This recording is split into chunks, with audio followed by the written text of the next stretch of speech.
Today's conversation will begin and talk about something that's a little bit difficult. It's a difficult year, subhanAllah. So we'll start with Bismillah ar-Rahman ar-Rahim. Wa sallallahu ala Sayyidina Muhammad wa ala alihi wa sahbihi wa sallam ajma'in. This is a year that the scholars termed the year of sadness. And there's a reason why it receives this name retrospectively in the seerah.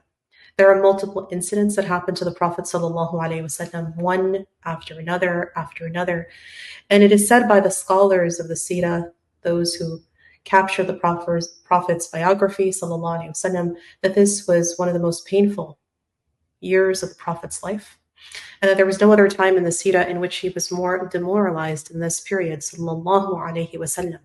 In Arabic, we say Aam al-Huzn, the year of grief, the year of sadness, and he felt this grief throughout that year. And before I go further and take a couple steps backwards here to explain the backdrop of what's happening, I just want to point out that this is called the year of sorrow, Aam al-Huzn. It wasn't a day, it wasn't a week, it wasn't a month, it wasn't a few months, it was an entire year.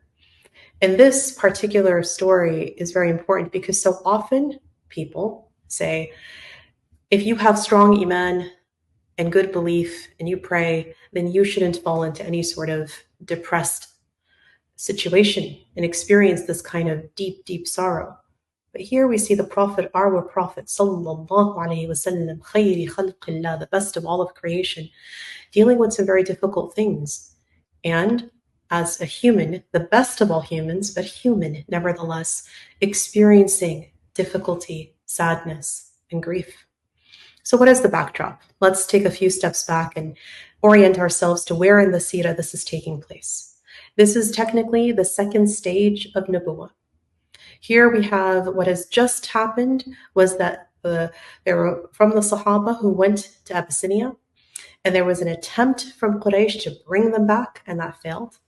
And once that happened, the Quraysh decided to try to kill the Prophet ﷺ again. So in the backdrop, there is this plot of murder that's going to unfold, apparently. And so there's a lot of anticipatory grief and even fear.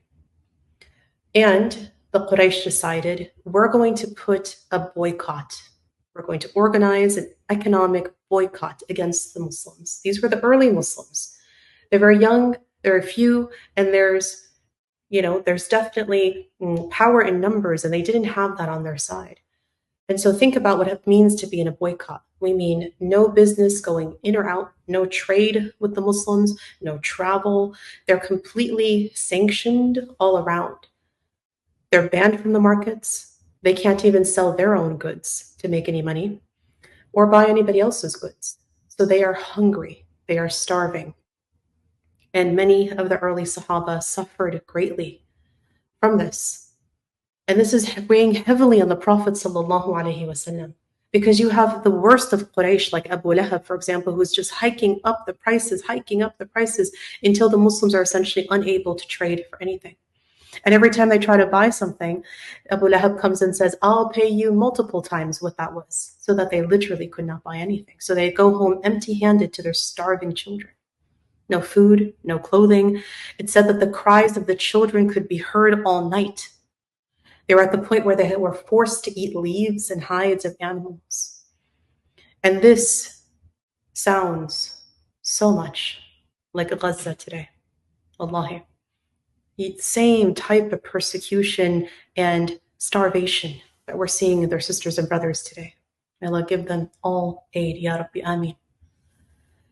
And here we see now kind of more things that are happening in the backdrop that are difficult for the Prophet ﷺ. He has this boycott that's in place, and it's years, several years worth. And then something else happens to the Prophet ﷺ.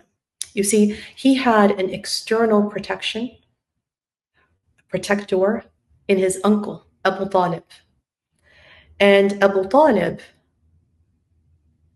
is essentially warding off Quraysh from hurting the Prophet ﷺ. As long as he's alive, the Prophet is protected. But now Abu Talib is at his deathbed, and he wishes that his uncle would become Muslim. And there's a difference of opinion exactly on this matter, but we will just suffice this today to say that those that have the difference of opinion on whether or not his uncle did say the shahada, it's unclear, but it pained the Prophet sallallahu alaihi wasallam dearly, incredibly, that his uncle would die as a mushrik. And so not only does he lose his protector from the Quraysh, who's ready to, kill the Prophet sallallahu alaihi wasallam, but he also loses someone who's very close and dear to him, someone who helped raise him. And then it would only be a matter of a few months, literally just a few months, where he loses another protector to him. And that is none other than his wife, Sayyidah Khadija, radiallahu anha, who dies in Ramadan, also in the 10th year of Revelation. And let's pause for a moment here, because I want you to feel the emotional strain. Your Sahaba, your blessed companions who are holding on to early Islam, without which we would not be calling ourselves Muslim today, are starved. They're being persecuted. They're dying. You lose your uncle, Abu Talib, and that barrier between you and Quraysh. And then you lose your blessed wife, the wife who supported you, the wife who believed in you when no one else believed in you, the wife when you came running down that mountain of Jabal al-Nur after being in Ghar Hira and receiving the message and not knowing what was this thing that just happened to me, right? And believing maybe you went mad. Her reassurance, her love, her holding you, covering you, reassuring you that you are a good man and God is never going to forsake you or have anything ill come towards you. His wife, Sayyidah Khadija, was more than just a wife, more than just the mother of his children, more than just the head of the household, as he called her. But she, subhanAllah, was also deeply affected by this boycott because she had given everything of her wealth to Islam. She had given everything she had. She could have retained some of that wealth for herself and her family. It's her money after all. But she gave and gave and gave until she literally was affected by the starvation and her health took a downturn because of the economic boycott. SubhanAllah. And so the Prophet ﷺ greatly grieved Khadija. And it is said that he actually stayed home and his outings were greatly reduced. And it is even said that some of the Sahaba came to him and said, "Shall we intervene? We see that you're deeply grieved by Khadija." And they would say to each other, "Should we do something? Should we help in some way?" We see that the Prophet ﷺ is deeply, deeply in deep sorrow. And so, the Prophet ﷺ said beautiful things about his wife, Sayyidah Khadija. That he saw, for example, that she had a river, she was at the river of rivers in paradise, and she had a house of hollow pearl.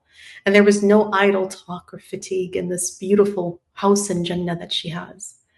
And he would say about her, she believed in me when people disbelieved me. And she declared me to be truthful when people called me a liar. And she supported me financially and people withheld from me. And Allah bestowed children upon me through her when the children were withheld from me from other women. Sayyidah Khadija was incredible support to the Prophet ﷺ. So to lose his external support from his uncle and his internal support from Sayyidah Khadija and the boycott that is happening in the background and a pending potential murder plot that's about to unfold, there was a lot happening there. And then the next thing that happens to the Prophet ﷺ is essentially one of the most difficult days of the Prophet's life. And here's what I want to share with you. The next incident that happens, when the Prophet ﷺ is asked many, many years later, what was the most difficult day of your life? This is his wife, Sayyidah Aisha, now asking him this, radiallahu anha. And she thought he was going to say Uhud, because in Uhud, the Prophet ﷺ almost lost his life. His tooth was knocked out, his face was cut with an arrow, his lip was hit by a rock, he was bleeding profusely. The Sahaba all gathered around him to make sure he didn't die. Sallallahu alayhi wasallam. But that's not what he answered. He said to her, the most difficult day for me was the day of Aqaba, meaning the incident at Ta'if. And so what happens in Ta'if? Well, here's what happens. The Prophet ﷺ was essentially, he found that Quraysh was no longer willing to listen to this message. In fact, they were trying to kill him. So he said to himself, I have some maternal uncles who are in Ta'if. Ta'if is a city about 50 miles away from Mecca. And so he said, I'm going to go there and try to give them the message of Islam. He's ordered to give the message of one God. So he takes off by foot and he walks all the way to Ta'if. And when he gets there and tries to talk to the leaders of Ta'if, they literally ridicule him. One of them says to him, did God not find anyone better than you? Another one says, I can't talk to you. If you think you're so holy, right? I think you're a liar. And another one said, you're not fit enough to be a prophet. And they said these terrible, terrible things to him.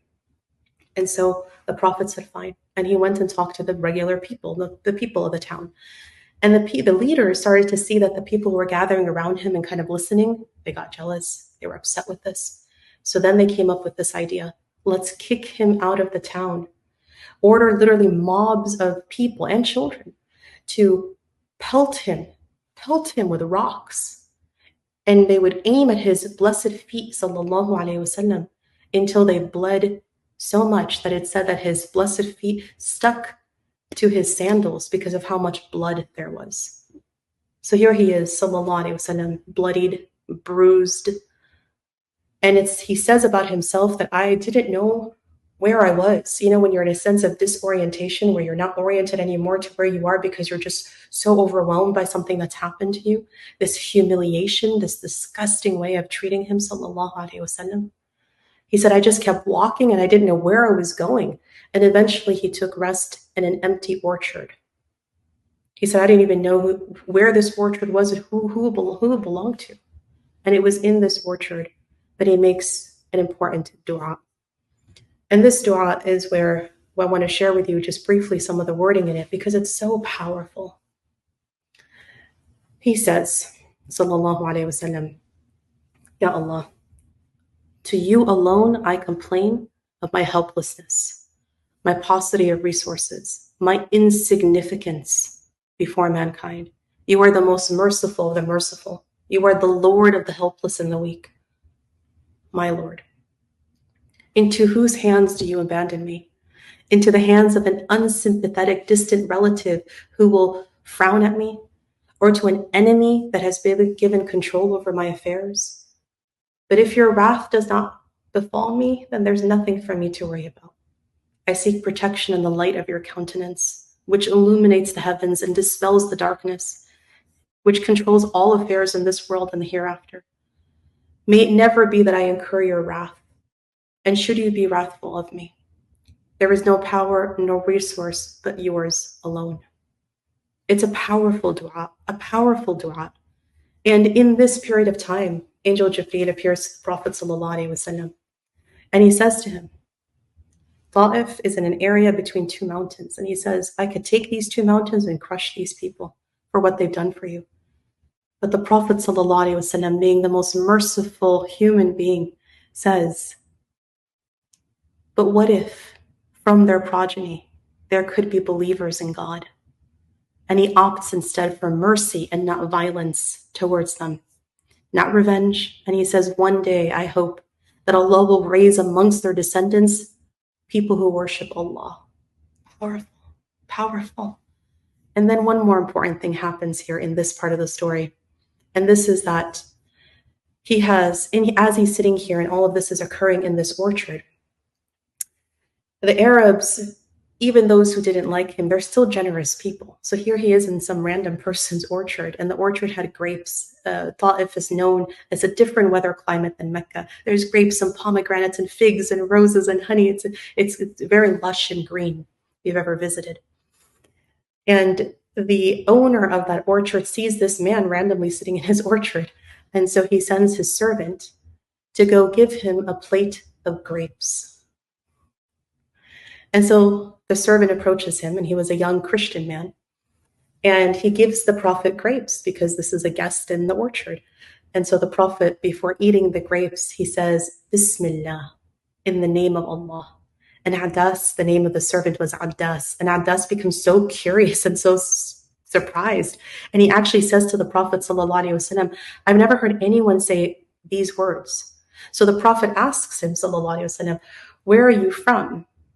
And he says, he tells him where. And then the Prophet responds and says, oh, this is the land of Jonah, right? The land of Yunus. And now the young man is really surprised. He's almost like bewildered that the Prophet ﷺ would even know the name Jonah, because nobody in that Arab region knew that name. And so he asks him, how do you know this? And the Prophet ﷺ says, Jonah is my brother. He was a prophet and I am a prophet. And then we learn this beautiful thing that in the midst of all of this difficult treachery that's happening to the Prophet ﷺ, I mean, just put yourself emotionally in his shoes for just a moment. You've been humiliated and you've been kicked out of the town, and even little kids are pelting you with stones and you don't know where you are and you're just overwhelmed. And you sit in a random orchard, and then Allah sends you this man with a plate of grapes, and you get to tell him that you're a prophet. And Adas embraces Islam right then and right there. And many people don't know this part of the story, but he becomes the first Muslim of Ta'if.